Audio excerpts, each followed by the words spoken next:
Assalamualaikum semua. Hari ini kita akan buat jajanan yang lagi viral, yaitu keripik sosis. Bahan-bahannya simple, hanya 2 macam, yaitu sosis dan bumbu tabur. Tonton sampai selesai ya.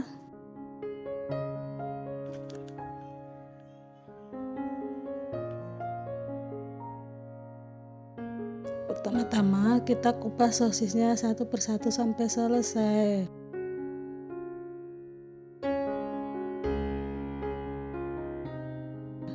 Kemudian kita potong tipis-tipis, bisa menyerong atau bulat-bulat.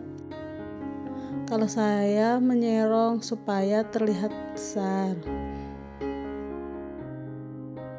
Setelah semua terpotong, kita beli tepung terigu 10 gram. Lalu kita kocok-kocok sampai rata. Kegunaannya supaya bila digoreng tidak lengket dan tidak cepat gosong. Setelah itu kita panaskan minyak, lalu goreng sosis di api sedang.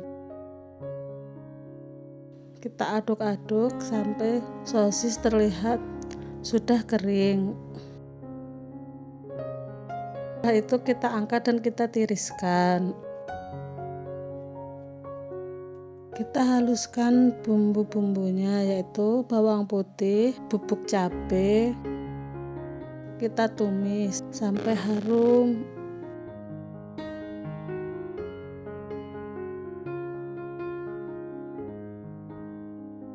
Kita tambah garam, penyedap rasa secukupnya.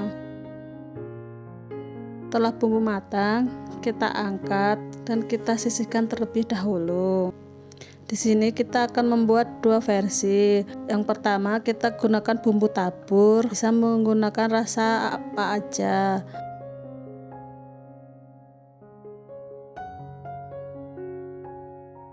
Versi yang kedua bisa memakai bumbu yang kita buat tadi.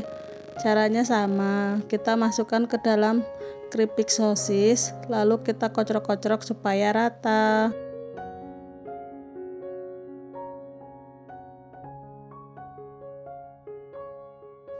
Dalam pengemasannya saya menggunakan plastik 5x8 karena saya jualnya hanya 1000-an.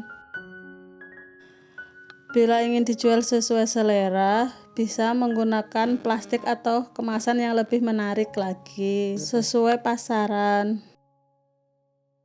Selamat mencoba ya. Semoga jualannya laris manis. Jangan lupa like, komen, dan subscribe.